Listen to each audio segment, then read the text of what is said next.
राहुल गांधी का भाषण चुनावी भाषण नहीं था, लेकिन जिन जगहों पर भाषण हुआ वो बहुत ही सोच विचार कर वो जगह तय की गई थी। जैसा अभी मीनू जी ने कहा कि सूरत के 5 काकड़ा गांव में ये पहली सभा हुई जो आदिवासी बहुल इलाका है।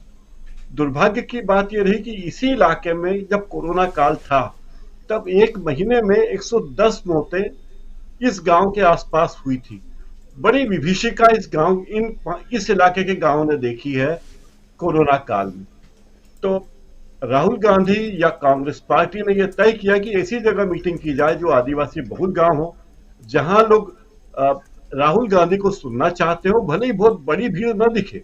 एक छोटे गांव में आम सभा थी, लेकिन आम सभा में बहुत भारी भीड़ नहीं दिखाई गई। लंबा एलईडी स्क्रीन नहीं बनाया गया, बड़ा भारी मंच नहीं बनाया गया, बड़े कनात तंबू नहीं लगाए गए।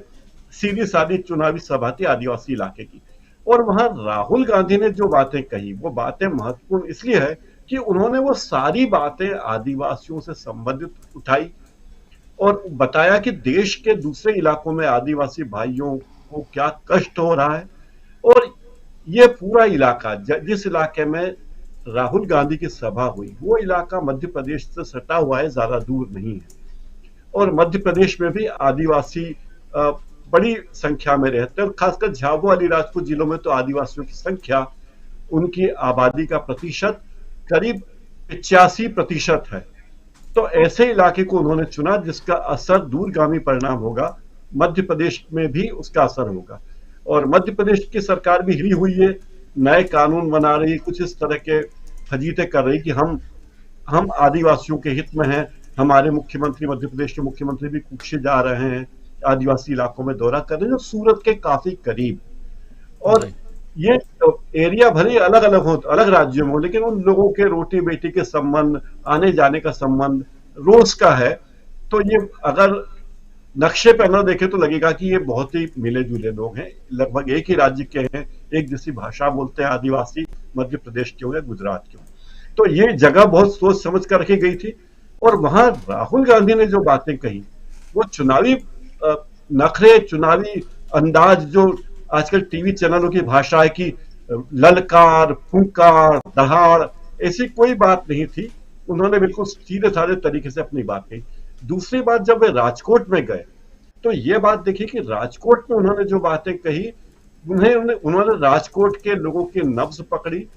एक छोटा सा व्यावसायिक नगर है, उन्हें पता था कि राजकोट के लोगों को क्या तकलीफ है, व्यापारी समुदाय ने कितना भुगता है पिछले नोटबंदी और नोटबंदी के बाद जो दूसरा अभियान चला था, कोरोना काल में मदद नहीं की लोगों की, और जीएसटी और नोटबंदी दोनों ने व्यापार को बहुत ज्यादा प्रभावित किया। और व्यापार का मतलब हर व्यापारी कोई अडानी अंबानी नहीं है। ऐसे मध्यवर्गीय व्यापारी बड़ी संख्या में इस देश में जिनकी तो किसी तरह अपना और अपने परिवार का गुजारा कर रहे हैं। तो राहुल गांधी ने वहां जो बात कही वो बिल्कुल उन लोगों के हृदय तक पहुंचने वाली बात थी कि हम क्या कहना चाहते हैं, हम क्या करना चाहते हैं, पिछली सरकार की गलतियां क्या थी, ये बातें उन्होंने कही। जहां तक हमारे माननीय प्रधानमंत्री नरेंद्र मोदी जी का सवाल है, नरेंद्र मोदी जी बहुत मौके उन्हें नहीं मिल रहे सीधे सीधे प्रहार करने के राहुल गांधी पर। उन्होंने अपनी रणनीति के तहत राहुल गांधी और उनके पार्टी के लोगों का मजाक उड़ाना बंद कर दिया है, अच्छी बात है। लेकिन जिस तरह मधुसूदन जी के बारे में उन्होंने एक नेता को, जो अभी सांसद भी नहीं है, जो कभी राज्यसभा के सांसद थे, और कांग्रेस के चुनाव के पहले उनका नाम कितने लोगों ने सुना होगा मुझे पता भी नहीं, आम लोगों में कितने लोगों ने सुना होगा, लेकिन उनकी किसी बात को लेकर जो कहा गया औकात, तो ये फार्मूले थे जिसकी अरे प्रधानमंत्री जैसी शख्सियत को कोई जरूरत नहीं। प्रधानमंत्री नरेंद्र मोदी एक और काम करे, आजकल नियुक्ति पत्र बांट रहे हैं ऑनलाइन। ये 71,000 लोगों को नियुक्ति पत्र बांटा गया। इसके पहले नियुक्ति पत्र जो संस्था का पदाधिकारी होता था, वरिष्ठ अधिकारी होता था, वो देता था। लेकिन आजकल ये फैशन आ गया सरकार में, क्योंकि हर चीज, इस सरकार ने हर चीज को एक इवेंट में तब्दील कर दिया है। इसलिए किसी की नौकरी लगती है तो वो भी इवेंट है, अगर आप अपने घर में चाय पीते हैं तो वो भी इवेंट है। तो ये जो इवेंट बनाने की रणनीति हर चीज को, उसकी तरफ ये जा रहे हैं। लेकिन राहुल गांधी के दोनों भाषण मुझे बहुत अच्छे लगे, मैंने दो भाषण सुने और बहुत ही संतुलित रहे वे। हालांकि राजकोट का भाषण थोड़ा छोटा था, शाम का समय था, लोगों को अपने घरों में जाना था, दूर दूर इलाकों से लोग आए थे, लेकिन बहुत संतुलित भाषण था।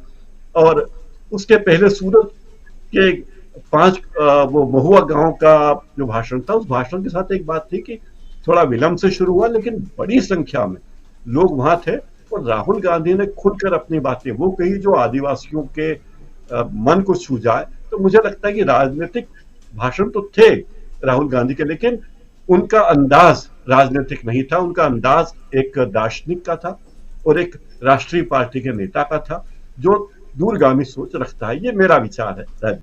जी बिल्कुल बिल्कुल।